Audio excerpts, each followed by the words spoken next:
Ethan, what's going on, man? Hello. Howdy. I'm I am just well. sending out the final tweet here, letting people know happening now. I don't want to do this. All right. Public has been alerted. And look who it is. That would be B. She is the CEO of Storm Chaser Coaching, my girlfriend, but most importantly, she is from New England. So I was very happy to have her on this show with you, Ethan, and I figured you guys could get to pronouncing some words together and figure out how to do it correctly. Wicked. Ethan's wicked smart. Wicked pissa. B, Can be you are used in a muted. positive or negative context. Can you hear There me now? she is. Yeah, what's going on? I was going to say you had a list of cities for us to pronounce to see how we sounded. The only one that we really need to talk about is Worcester. It's Worcester. It's Worcester and Leominster, Leominster, Gloucester, Situate. Harvard. Yeah. Haven't. The list can go on and on. The list could go on and on. So B will be the audience coordinator tonight. Our very own top goober, Anna.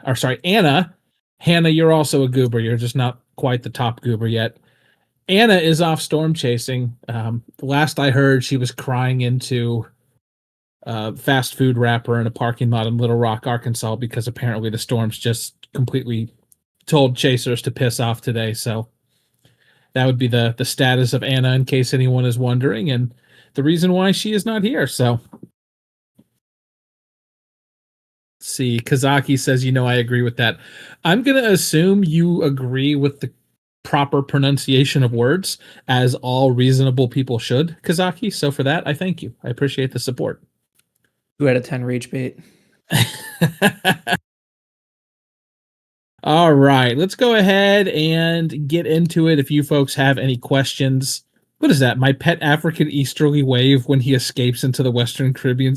What kind of meme is that? Reminds me of the meme from Norm Macdonald, God rest his soul. His old podcast he did, the video podcast, was like one of the last media properties that he was a part of. And he had a joke that was just literally describing a California pizza kitchen pizza being cooked in the box because it was so hot outside when the person was walking. And it just is like a literal description of something and not an actual joke.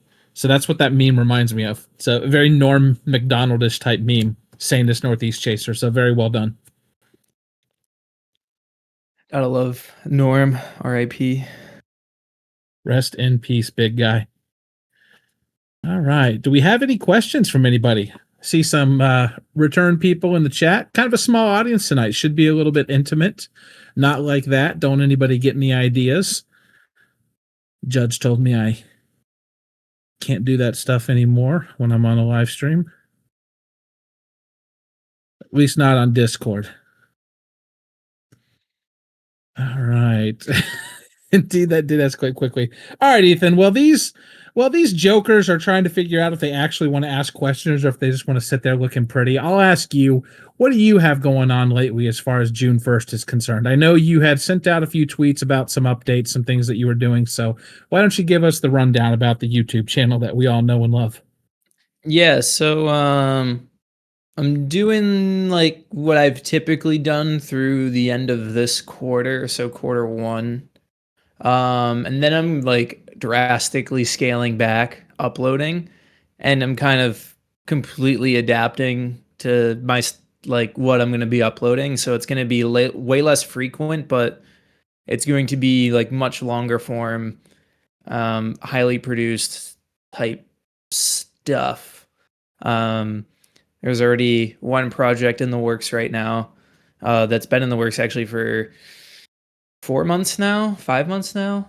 I'm going back to, like, August or this past year, so, actually even before that. So, yeah, kind of pivoting things a little bit. I've kind of I don't know, things are a little saturated right now, and I kinda wanted to do things a different way, and got some other priorities that I wanted to hit, and I wanted to I've done what I've done now long enough that it's like, okay, I've tackled this thing.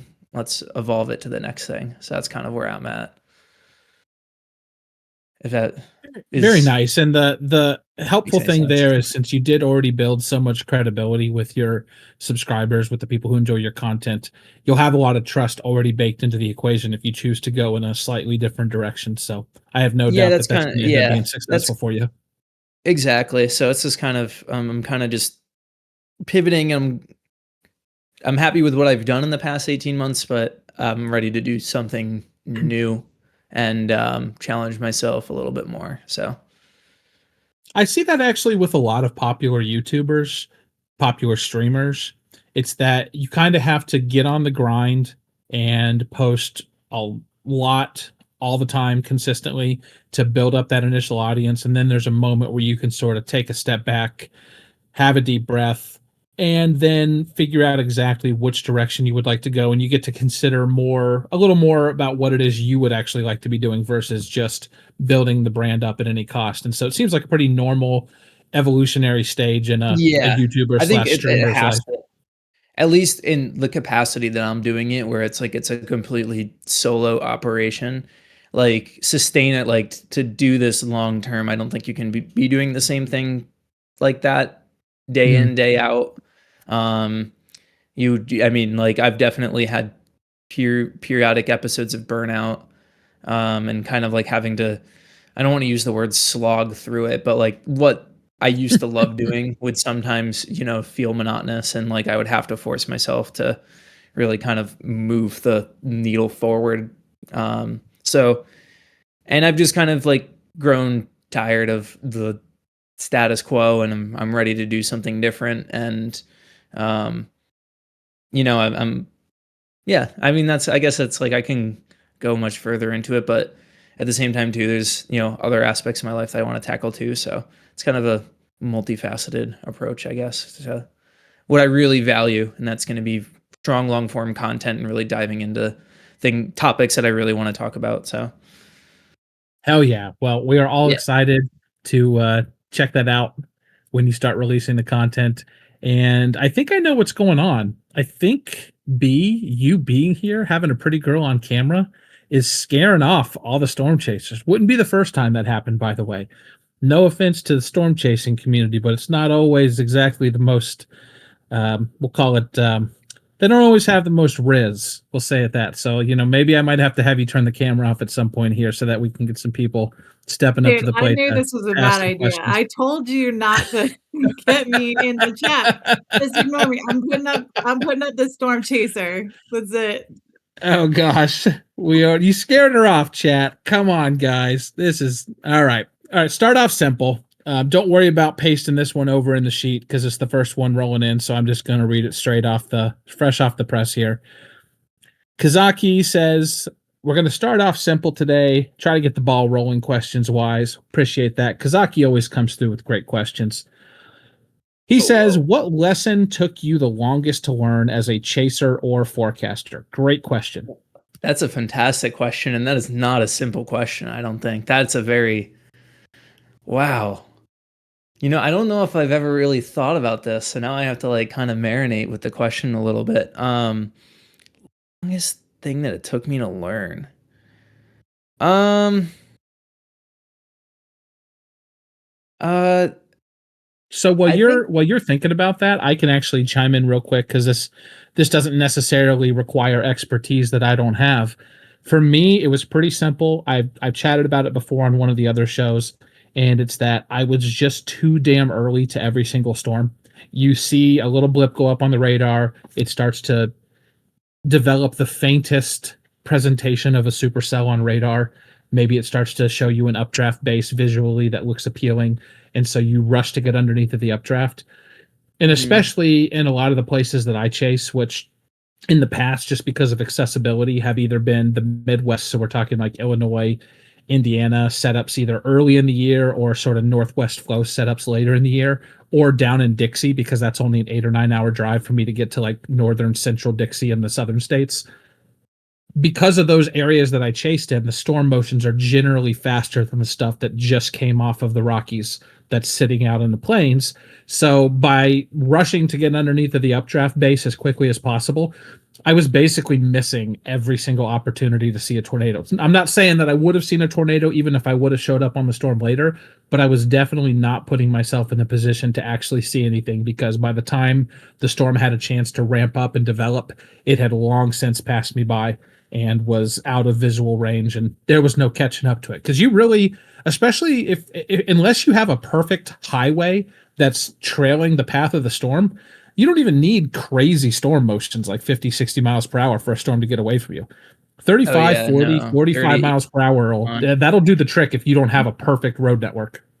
Yeah, no, that's definitely the case. And that's why like planes chasing is so much more enjoyable, because the storm motions are so much slower. At least on like the more, mesoscaly type days. I was kind of thinking about the question a little bit, and I think one one thing that I think I've thought about was like kind of knowing when to get close and when to back like when to reposition, I think is like a dance that and it's still something that I think is always kind of a work in progress, because no two storms are ever the same.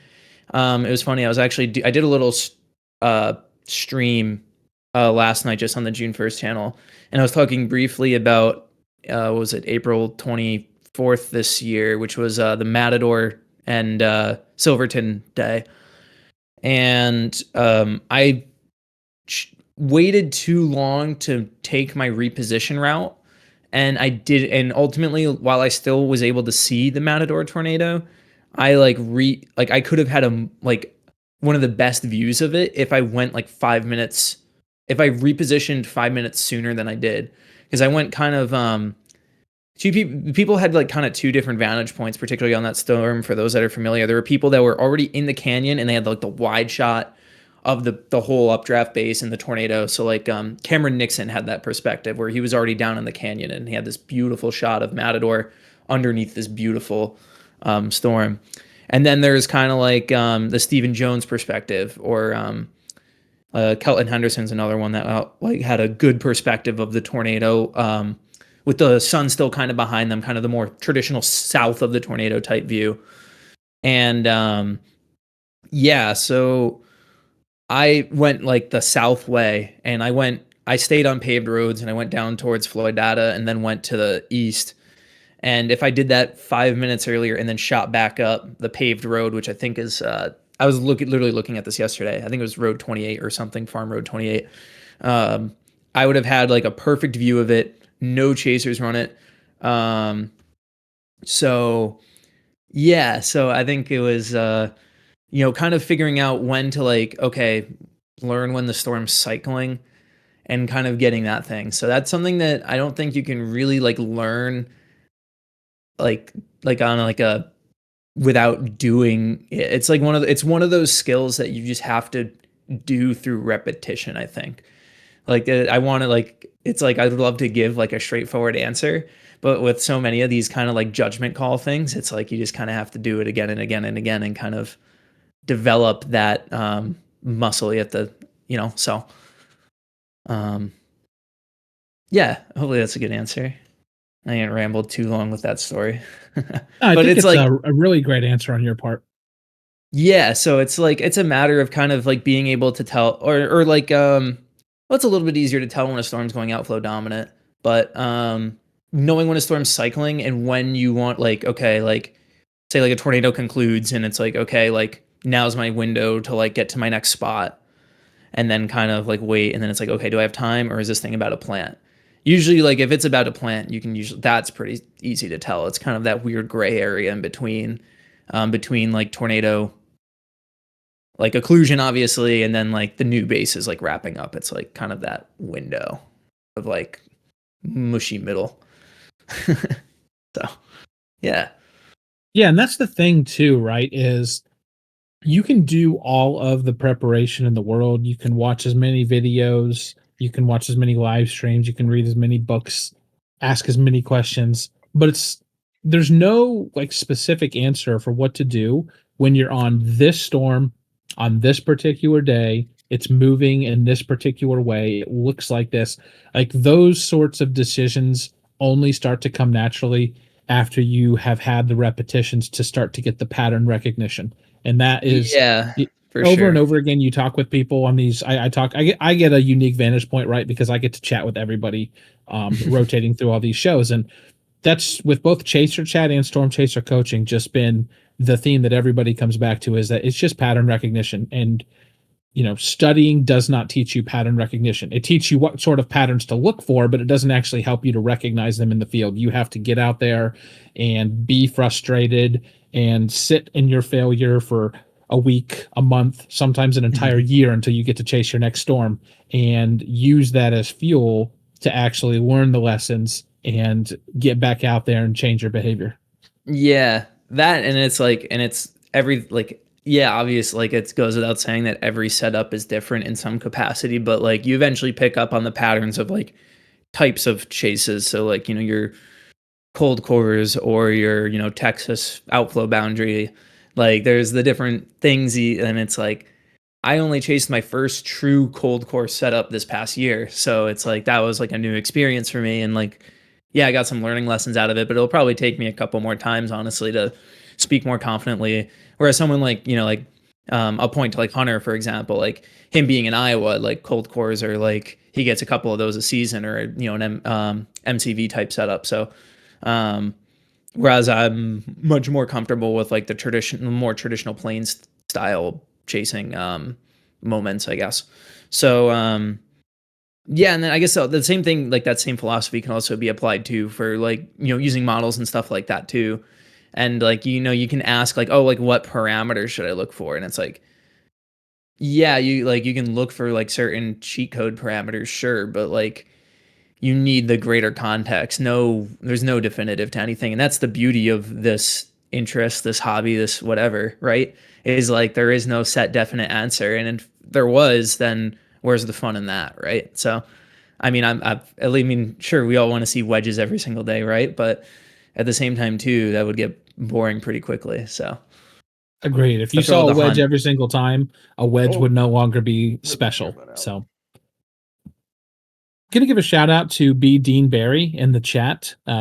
He says Eastern chasing is rough, rapid approaches from the east, playing select a blob and waiting for the laptop to start talking has been my approach for years. I know he is an East Coast ish chaser, not quite as far east as you, Ethan, but he's out there roughing it in the mountains of Pennsylvania, traversing Appalachia, and definitely making the best of bad terrain. So I agree. It's a whole different ball game once you're chasing out there. All right. M. Fraser said, how did you learn what storms you could chase instead of going after them too quickly? And I think you're responding to what I was sharing earlier about my biggest mistake when I was chasing, the biggest lesson I had to learn. So I think Yeah, the most helpful thing for me has been that you really want to keep your options open for as long as possible, because things just change so quickly. And I'd much rather have a situation like a storm can always produce another tornado, or a tornado can always stay on the ground a little bit longer. But if you get behind the storm, you've effectively cut off all options. So just learning to, I don't want to sound too much of like a guru or anything, but learning to just become at peace with the anxiety that you feel of FOMO. I see this storm is starting to develop. It's 15 miles off to my west. I could start driving towards it, but I should probably just sit back and wait for it to develop a little bit, and it can come to me. And I've got a great spot to view it once it comes off over the horizon. And I have noticed this as well, and I'm going to leave this to other folks like Ethan to comment on. But just in my experience, I have noticed that a lot of times waiting for the storm to take a little bit of like a more of a right move is oftentimes when I've had my most success. So if a storm is like heading due northeast, let's say, maybe it just moves 10 degrees further towards the east, so it's more east northeast than just pure northeast. And that like kind of slowing down and moving a little bit more towards the right tends to be like almost sometimes at least a signal for me like, okay, this is a little more approachable now because it's a little more steady state versus just being pulled away with the steering winds in the upper levels of the atmosphere. Yeah, right turn is always a classic move, but it's sometimes hard to discern in like actual real time. Yeah, patience is very much a virtue. Um, Sometimes it pays to be late too. Like, and it kind of removes you from overthinking. Sometimes I find that like my best chases is like when I'm not idle for a long period of time. Like I think of like this year, the Sandhills Day. Like I had to race north. Like I was sitting in Kansas for a bit, but like by the time I committed to Nebraska, it was like at that point it was just like I just have to get north, and like all the thinking was like removed at that point, and the overthinking was removed at that point. Um, but yeah, no, that's definitely like it's like you got to be patient, especially if you're already in the target area and there's like a couple storms firing off. And then kind of like, I mean, you can think of like storm interactions and try to kind of, visualize, okay, is the outflow of this storm going to impact this storm? Or is like kind of, there's a couple little, tricks here and there where it's like you kind of think of where outflows are going to saturate, air ahead of the storm, of a particular storm, or if it's going to enhance a storm. Because you think of like some of the newer nudger theory type things, like based on where storms are actually like positioned, can have very different consequences in terms of whether it's going to promote tornado production or it's going to completely cut off a storm and force it to go outflow dominant. So, yeah. We'll get a little esoteric with it here, Ethan. I know that being in New England, you guys are all about the secret societies, founding fathers, all that jazz. So there is a really cool scenario that I know some, we'll call them like esoteric mystery schools, put some of their adepts into, which is they'll give them a situation where there are only bad decisions. There's no good decision no matter what you do. It's always going to be wrong. And wrong, of course, being relative, just to help break that habit that people have of analysis paralysis, where they will look at things for too long and end up outthinking or overthinking themselves. And by learning how to just act, which is what it reminded me of when you were talking about that, sometimes that unlocks an entirely different modality of being for a person, where you sort of snap into action mode, not into analysis mode. And that's when a lot of good stuff can happen. So I think that there's something definitely, there's a strong kernel of truth in what you're talking about there. Yeah, definitely analysis paralysis is something that I probably was much more victim to like I would say like 4 to 5 years ago. And nowadays I'm like I've gone to the point where it's like I've gone like I don't want to say it's like a Dunning-Kruger curve, but it's like almost in the sense that like I went like too deep down the rabbit hole, and now I'm like, okay, like I need to go more bare bones. And I've found that approach to be very beneficial. Like I'm not on like I look at a couple model runs just to kind of like just to look for trends, but overall it's like if I know what target area I'm targeting that day, then it's just like purely observations from like here on out. Like I don't really peek at like any of the cams or anything that like I would say past like noon. Or I mean obviously it's setup dependent, but it's like honestly it's like the easier I can go. And you know what? Maybe if no matter what, I'm going to be wrong and I'm going to make a wrong positioning choice at some day or at some point during the chase. So might as well go with the flow at that point and kind of just try to hit that flow state if you can. It's actually a good way to approach life. I assume that I'm just always an idiot and you can't really go wrong, and you end up surprising yourself sometimes. So highly recommend, Yeah, friend. I'm trying to be more of an idiot. I'm trying to be no, I think it's like I don't like I'm not a big New Year's resolutions guy, but I'm trying to admit when I don't know more. I've found I need to like that's one of my like little qualities where it's like sometimes I'll start trying to rack it in my brain too much, and it's like, you know what, I don't know is a perfectly acceptable answer too. Yep. Absolutely. Sanus Northeast Chaser chimed in a little earlier and said, trying to learn to read structure when most of your setups are linear or MCS is a bit tricky. Totally agree with that. And they've also had their hand up patiently for a while. So, Sanus Northeast Chaser, you are a Chaser Academy subscriber. So, you jump to the front of the line and you are up on the stage, my friend. Okay, so the first thing is like, first question is, I put this in chat earlier, but I was out, so I don't know if it got answered, is what am I? Because the Mid-Atlantic won't claim me and the Northeast won't claim me. So I have no idea what I am. And then the second thing is Wait. Can you you elaborate a little bit more? What's your area that your general location that you're at? I'm in a Somerset County, New Jersey. I've Okay.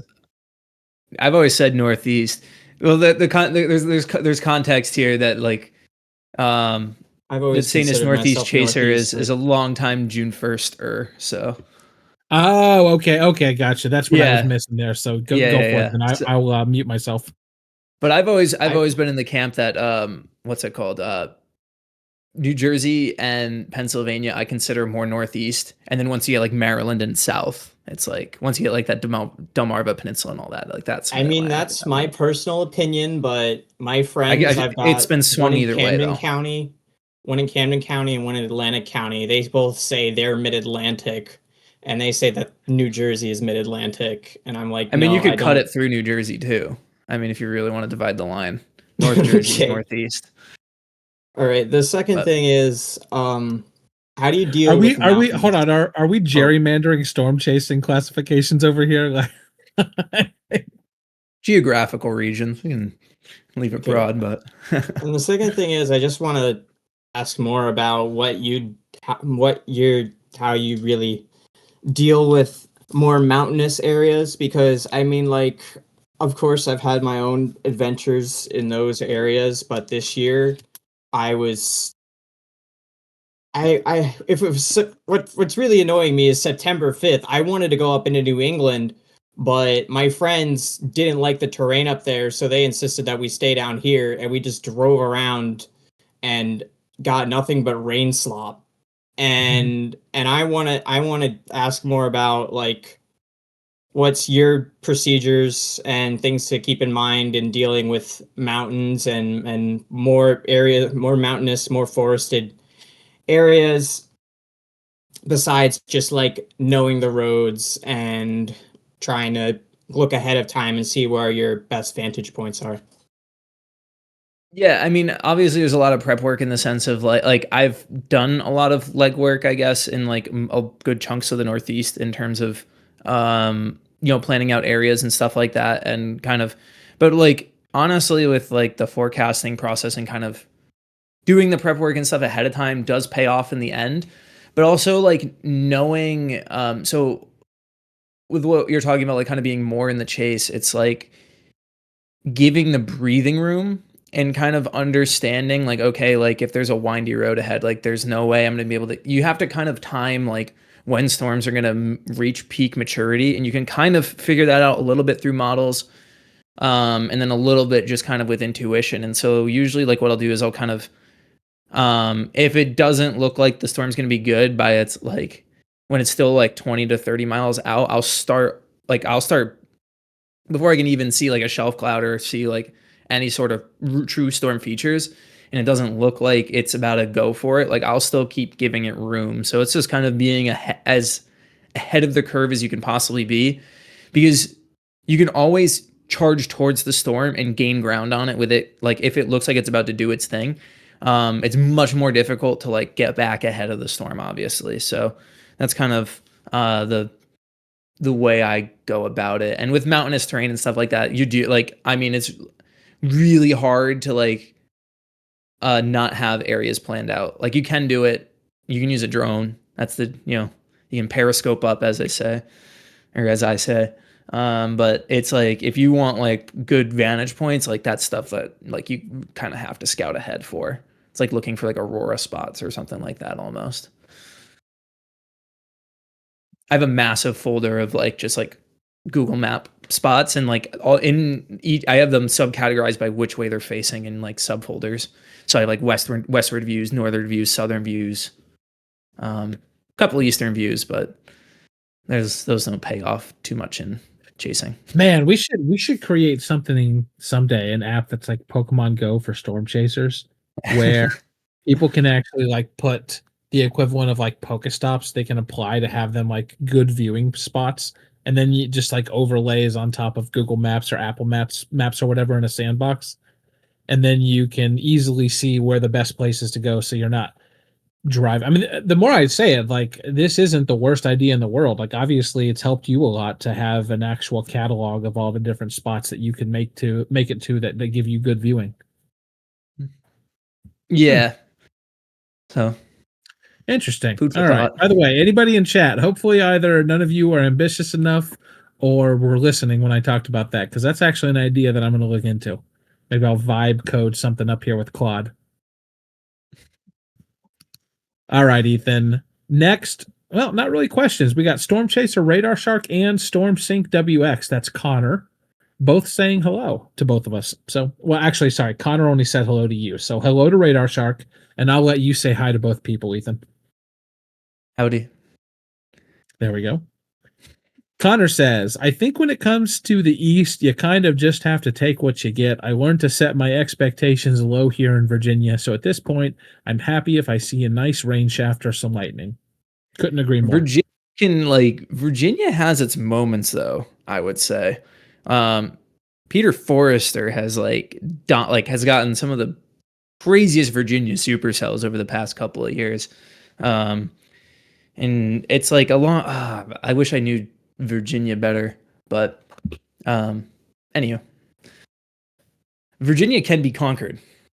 There's areas in Virginia that are very tolerable, to use lightly.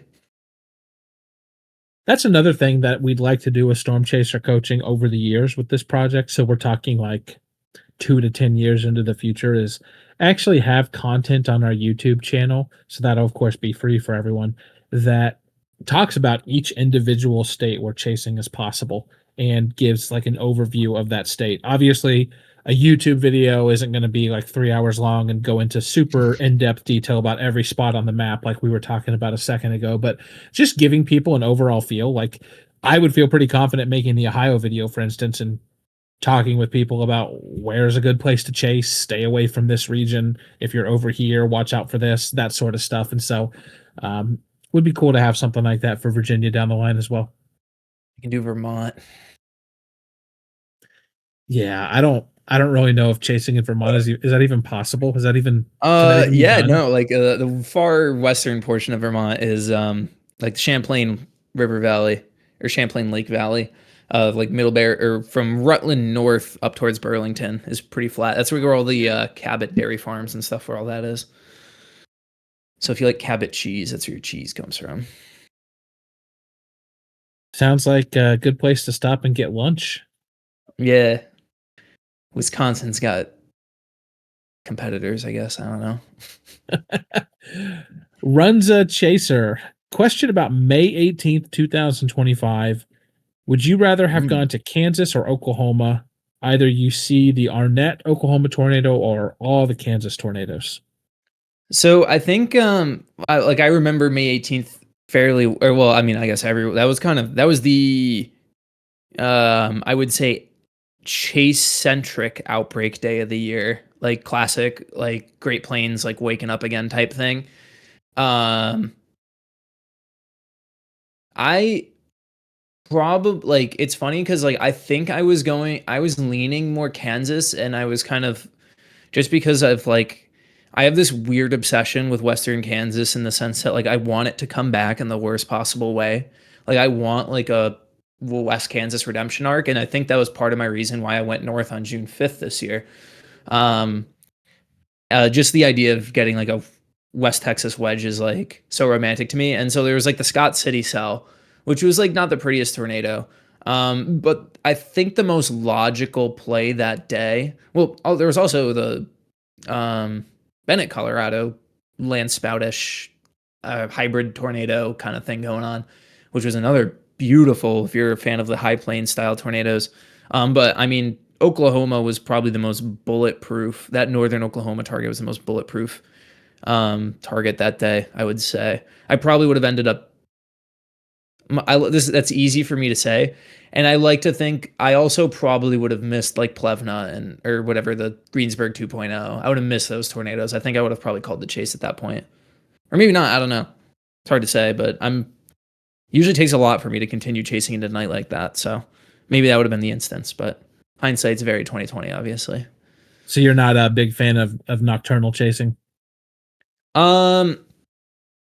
It's like it's very like I think that night I would have been open to the idea just because all the storms were like northward moving and I would have been south of it the whole time. It's very circumstantial. Like if I had like I mean, because there's like moments like Turkey, Texas, like that nighttime tornado is like a beast. That would have been awesome to see. That was what, 2015, 2016, I think. But that area, Turkey, Texas, is that's like kind of more dicey panhandle. It's like when you kind of starting to get more elevation changes where it kind of gets a little bit more problematic. But anyway. All right. Next up, runs a chaser. I was going to say runs a chaser must be Nebraskan, and it literally says McCook, Nebraska. Been through McCook B many times. We have B coming in hot from the Storm Chaser coaching account. We've already had some people questioning the identity of our namesake brand. She asks you, Ethan, in particular, Stop and Shop or and I got to pronounce this correctly, or Market Basket. I'm Stop and Shop. Personally, we didn't have as many Market Baskets in Western Massachusetts, so I grew up on Stop and Shop and Big Y specifically. Those were my two grocery stores of choice. Do you have Sheets out there? No, not in Massachusetts. Okay, that's like Sheets is the bomb. Yeah, that's more Pennsylvania territory. Like I think the first like Sheets I can think of is like far eastern PA. And then like we have Wawa, like there's at least in Jersey now there's Wawa or there's Wawas. And then as like you get more west, it feels like the Sheets kind of start taking over. So I don't know if there's Wawas in Ohio. Dean said Bedford, PA is the easternmost Sheets. So okay, that makes sense. Yeah, Dean, by the way, chime in here, Dean, with some Sheets support. I know you absolutely love Sheets. Like, dude, listen, much respect to Duncan. All right. I got nothing but good things to say about Duncan, but we're just talking an entirely different level of existence when we talk about Sheets. So, and you're talking that from a coffee perspective? Just all around, man. All around. Okay. I actually remember the dark days when Sheets was almost exclusively in Pennsylvania, and there were just a few scattered on the far northeastern portion of Ohio. There was like Akron, Youngstown, and that was about it. And over the last 5 years or so, they've expanded into central Columbus. So there's like 3 Sheets within 5 minutes of my house. It's incredible. That's a date. Like I feel like that's a dangerous thing. No comment on that. But like, I do have a lot of rewards points. I'll say that. Yeah. So it's like at least in my like I've kind of limited. I've tried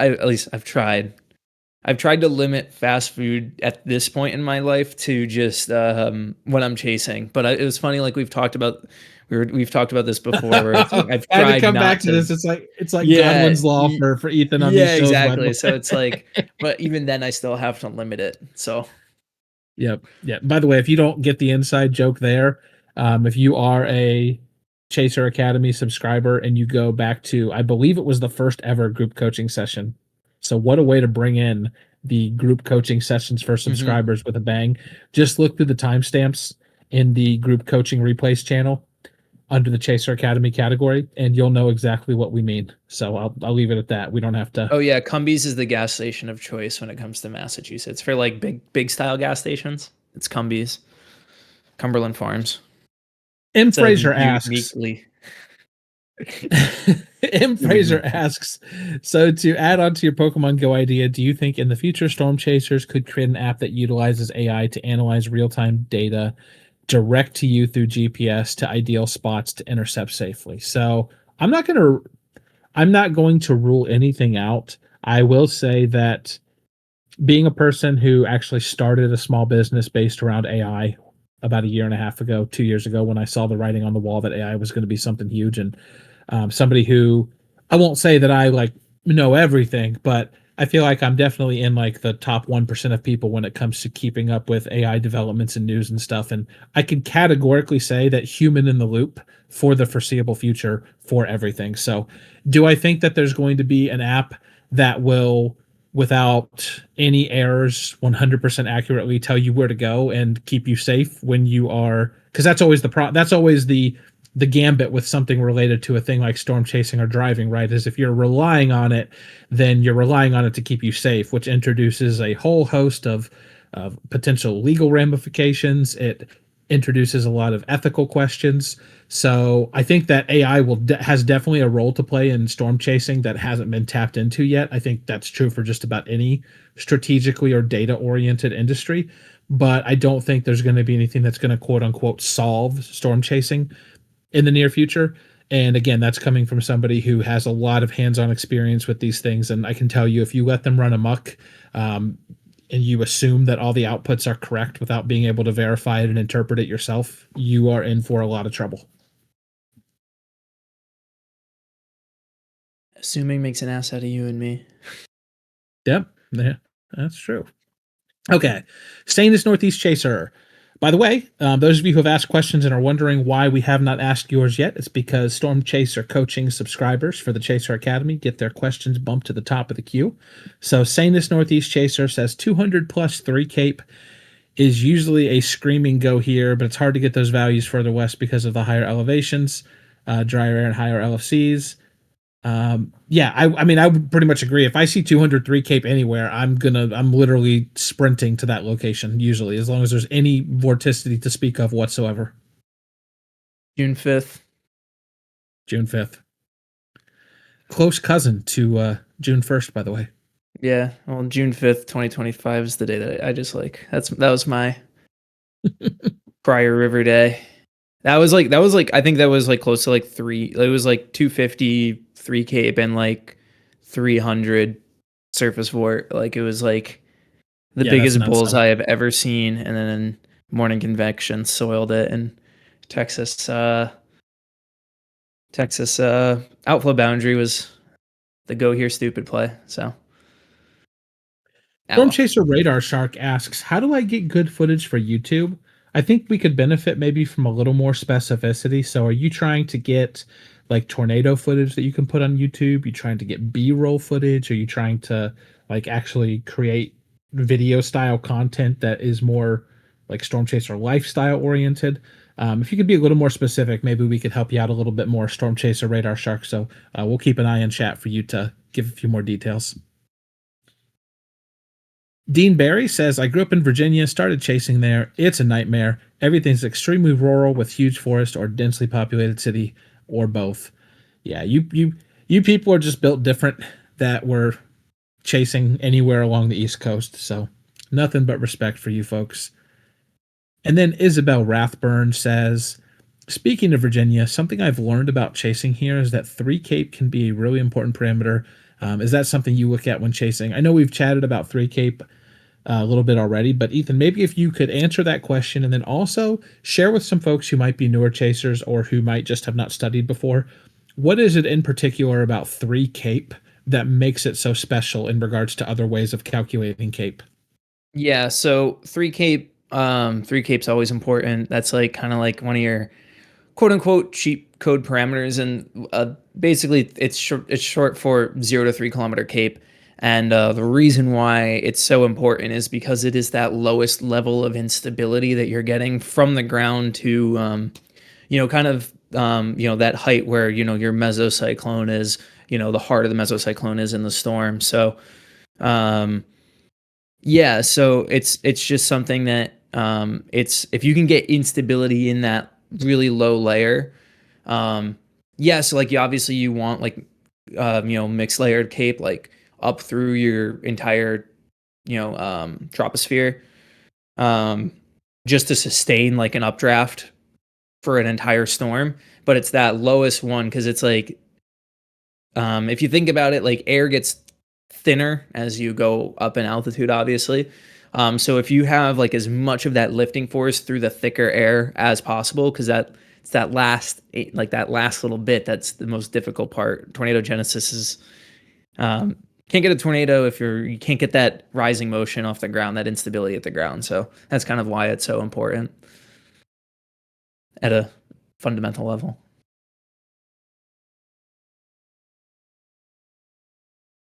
All right, gonna let Kazaki come up onto the stage here, Chaser Academy subscriber. What's going on, my friend? Just enjoying my Japanese curry right now. But for the question I had is, for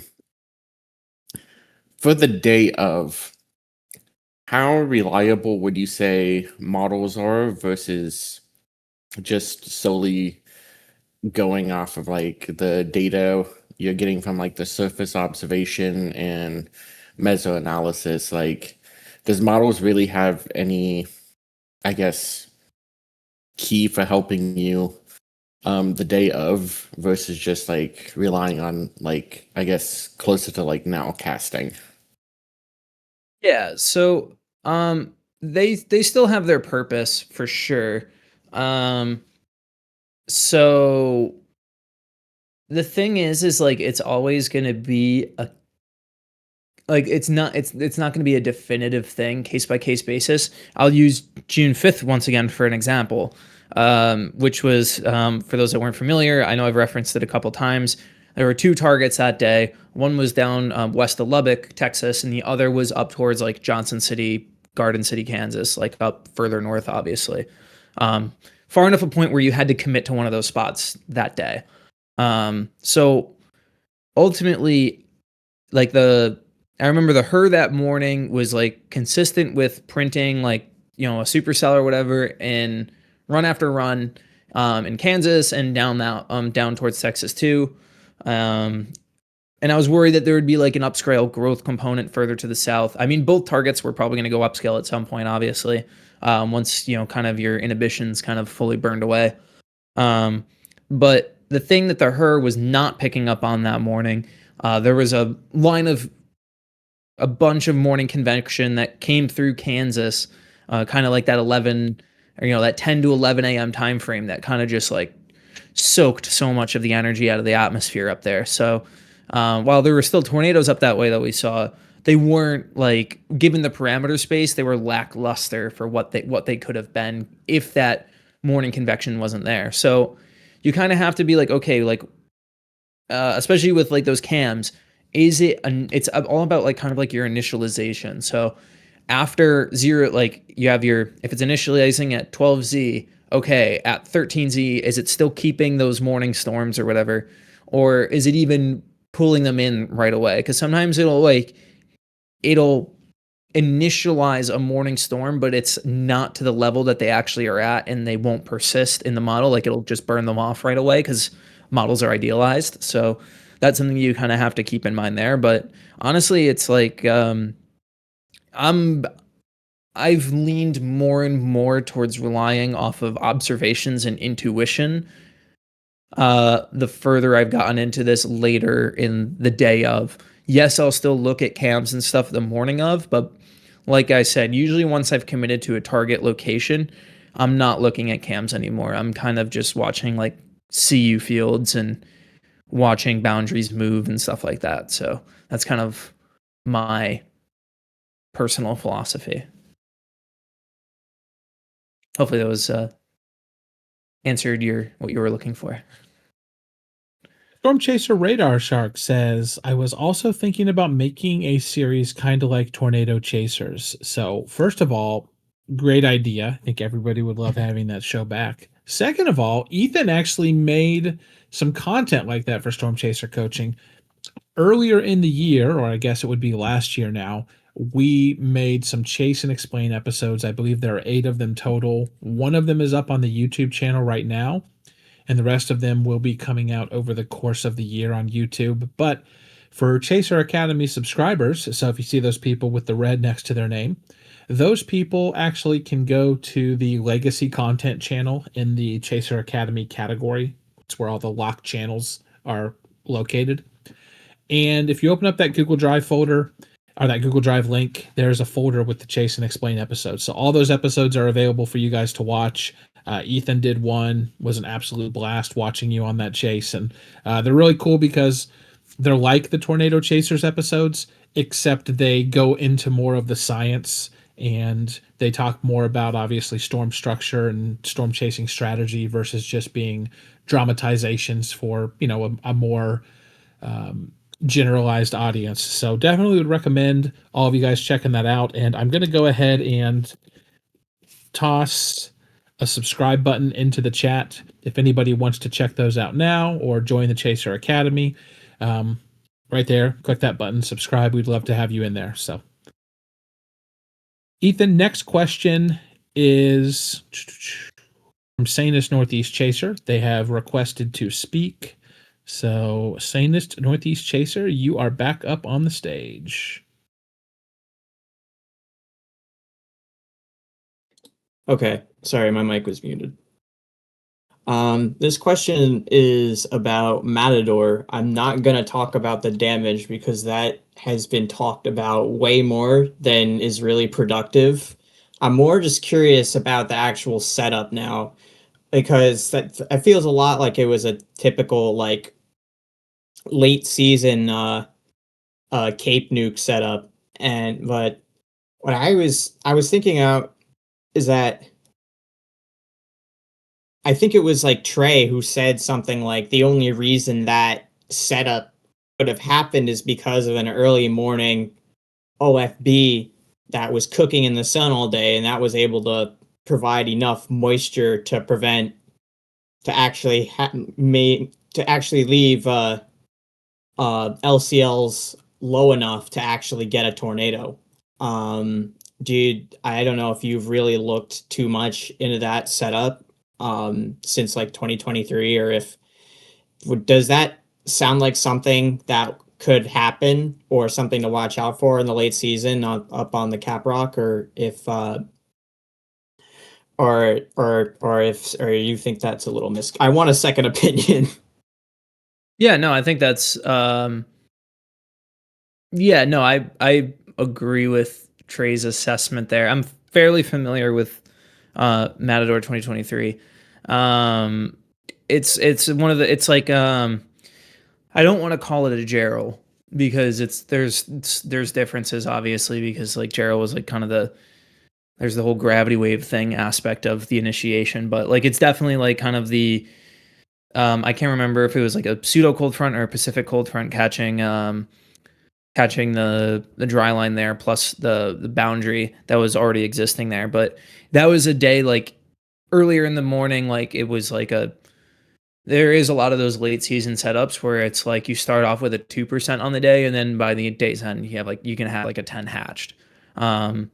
Any of those late season setups that don't have like crazy kinematics are kind of sneaky. So yeah.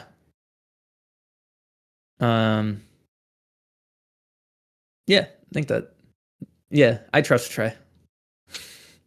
That's the Not thing. a bad That's the thing. person It's to like Trey is so like he's obviously like he's a meteorological mind, and like that's like what he does. He's got he's got graduate level credentials in the subject, whereas I'm Mr. Chaser boy, and I look at everything through a chasing lens / engineering lens. So it's like, but with any of the like in just when it comes to Big Cape, it's like there's like that one Skip Talbot video where he's like, once you kind of exceed like those kind of crazy thresholds, like if you're past like 4,500 Cape, like you don't need much else to like those things are gonna go. Those storms are gonna go nuclear. So you're just gonna get insane amount of rising motion just through updrafts. So.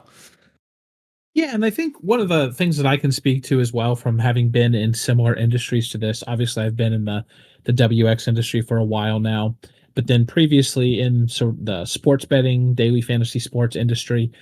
One of the things you have to keep in mind too is when you're when you're listening to different personalities, a lot of people will have different takes on situations, or sometimes just things that they pay attention to slash things that they ignore. And so it's really important to look at these almost as fact-finding exercises rather than compare and contrast, if that makes sense. So it's not so much about what one person said. And this goes, by the way, for any opinions that you come across or analysis that you come across on Twitter, on Facebook, or any other platform that you use.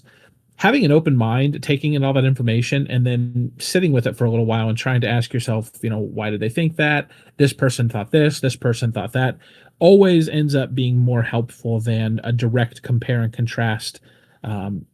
At least in terms of, like, well, he said this or they said this. And so that's kind of the way I've been able to get the most mileage, so to speak, out of people who have different opinions, different things that they pay attention to, different things that they've seen versus stuff other people haven't seen. And a lot of it just comes down to stylistic differences, like Ethan was saying. So just felt like throwing that out there and giving you guys a little perspective on what's worked best for me and in my long and not so storied career with various strategic enterprises.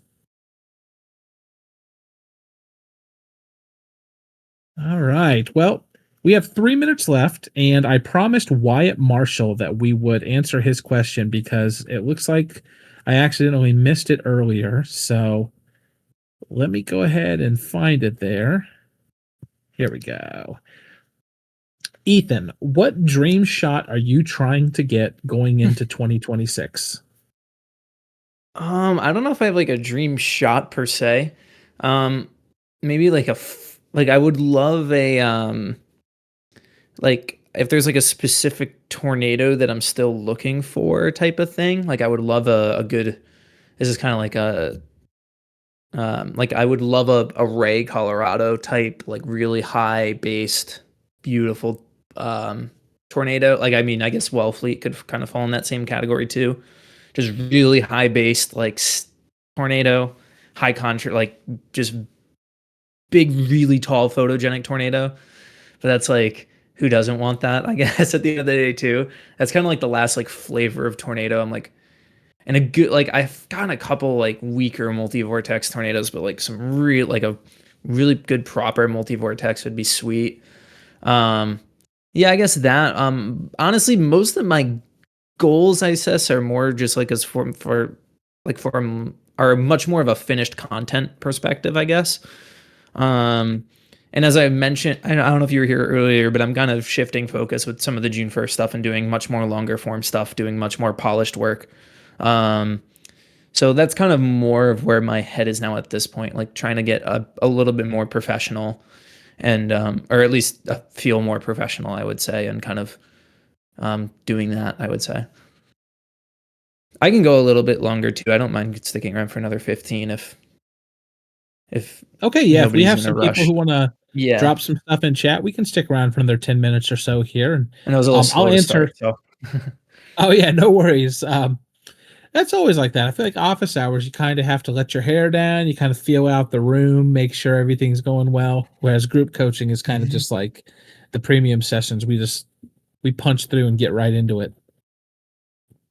So Dean Barry, are we still going to do an equipment guide and Chaser Chat episode? Yes, you are on the list. I promise. I know this is like 2 years late, but I legit have like not really done much with Chaser Chat in the last 2 years. I still have all of the groups open. The people who I actually brought on board to help with Chaser Chat with production and editing and stuff, as co-owners of the podcast, they are always in my ear, like once every 2 or 3 months. Hey, when we starting the podcast again? When we starting the podcast again? So that will absolutely happen at some point in the future. I just every single time I think I've gotten caught up with stuff for SEC and some of the other business stuff that I work on, it feels like I always get 2 more steps behind. So at some point, it definitely will. I'm going to go crazy. I'm wearing the Chaser Chat hat right now. Look at that. Every time I look in I the will mirror, say, like, when it comes to like equipment stuff, like I can kind of geek out about it, but it's not something that, like, I mean, it depends, like, I guess where you're at in chasing. Like, you should be like, it's kind of more of a later concern, I would say, but people do like talking about camera stuff. And I will say, like with cameras and like going like with DSLRs and like the higher end cameras, like if you're going for like photography and stuff like that, like obviously you kind of have like this like logarithmic curve of like how much money you can spend. But like when it comes to like footage and stuff like that, like if you can shoot on something that shoots log and you can shoot it well, like that goes like such a long way if you're super serious about it. If you can shoot in log, that's where like big money opportunities open up in terms of like documentary style and that type of stuff. So, or like but I'm just kind of. I'm also being told by our audience coordinator, the lovely B, that Radar Shark, I accidentally deleted one of the things that you had posted with a video talking about storm structure. So could you please post that, help me out, put it back in the chat? That way I can get to your question or talk about what it is you had wanted to put in there. All right. So Sanus Northeast Chaser. I know what he asked. So he basically wants to make YouTube videos that are focused on structure and tornadoes. And then he popped a couple of videos and was talking about just the setup and how they're just like the best. Oh, that's right. That's tripod. Right. I'm sorry. Radar Shark, I'm the one who recommended that you put some more stuff in the chat. So thank you, B, for being an awesome audience coordinator and reminding me of that. Yeah, Radar Shark, we got you. So Ethan, what would a person want to do if they were looking to shoot maybe, I'm guessing, wider, more panoramic, visually oriented style content? So when it comes to like I mean like the YouTube stuff, like I mean, yes, you can shoot on a phone.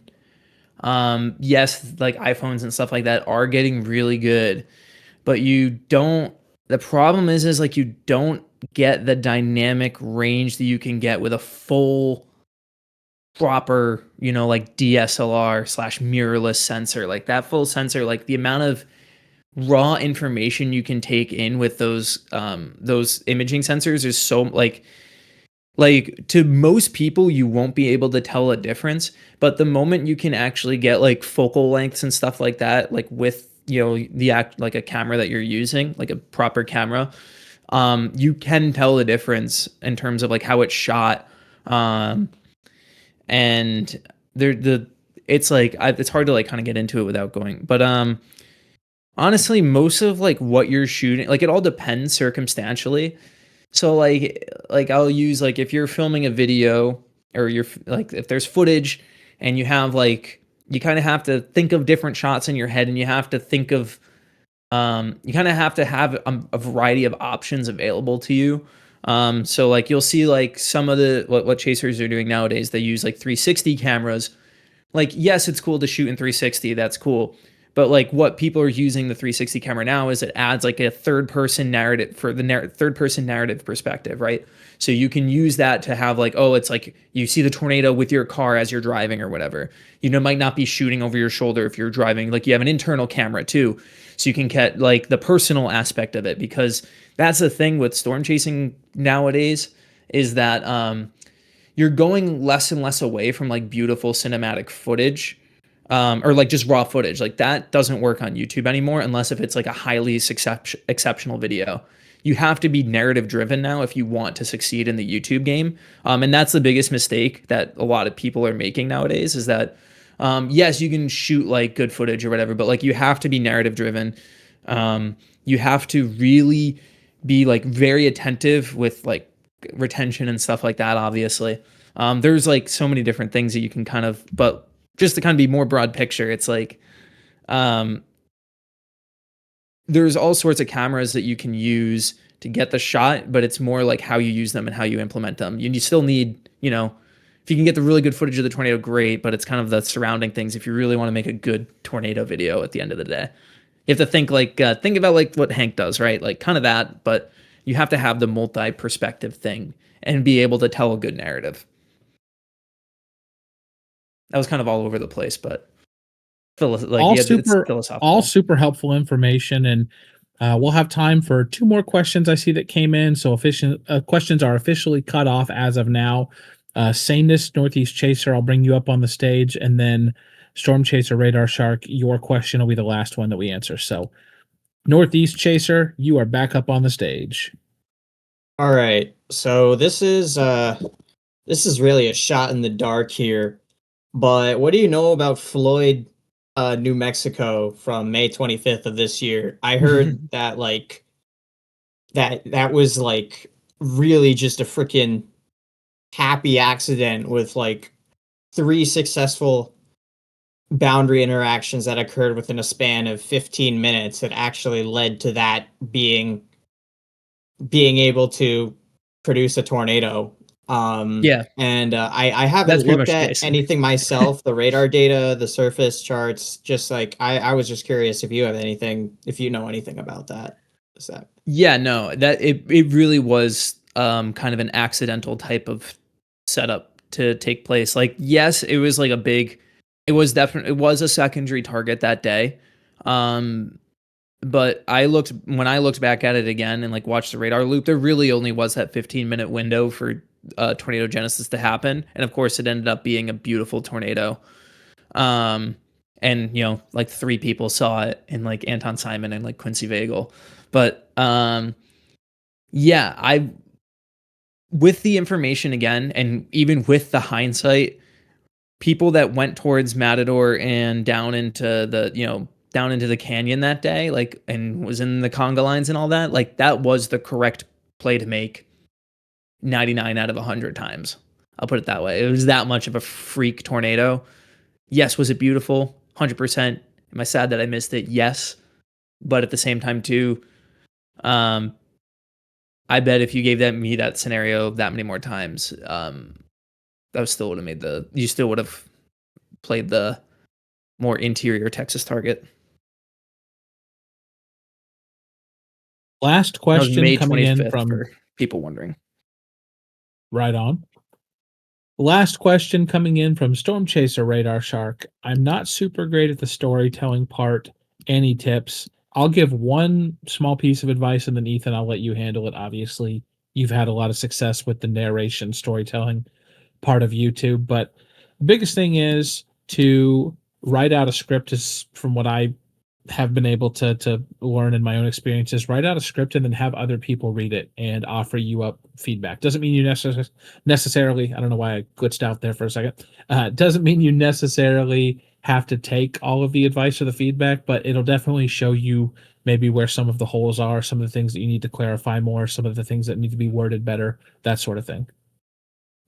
Yeah, and when it comes to a lot of this stuff, there's no like easy like overnight fix answer. It's just like a matter of like doing it over and over and over again type thing. Like, I guess it's like kind of the same thing with chasing, but like what I could say that you could do now if you really want to like get serious about like how you go about your content or whatever is like watch like a bunch of people that you really like or not necessarily chasers, right? You kind of have to you like watch like whatever channels you like to watch that have like that narrative flow, and then kind of pick apart like what they do and be like actually like don't just watch the video to watch the video, like actually study what they're doing, why they're making certain editing decisions here and there, right? Like all that type of stuff. And then kind of like think of those types of things while you're watching videos from here on out, whether it's chaser footage, different styles of channel. And then when you decide that like, oh, you want to do like this, like you're going to have repetition and stuff like that. You're going to have to try things over and over again, see what works, see what doesn't. And finally, too, you have to, oh, where was I going? I had one concluding thought here. Come on, Ethan. We're not doing you any favors by spamming the chat with a bunch of nonsense, so I apologize. No, that's all right. Oh, shoot. Well, Ethan is I know what I was gonna say. Okay, I found it. Gotcha. Bring something new to the table. Don't become a copycat. There are a lot of copycats right now in the weather space. I mean, that's naturally going to happen, right?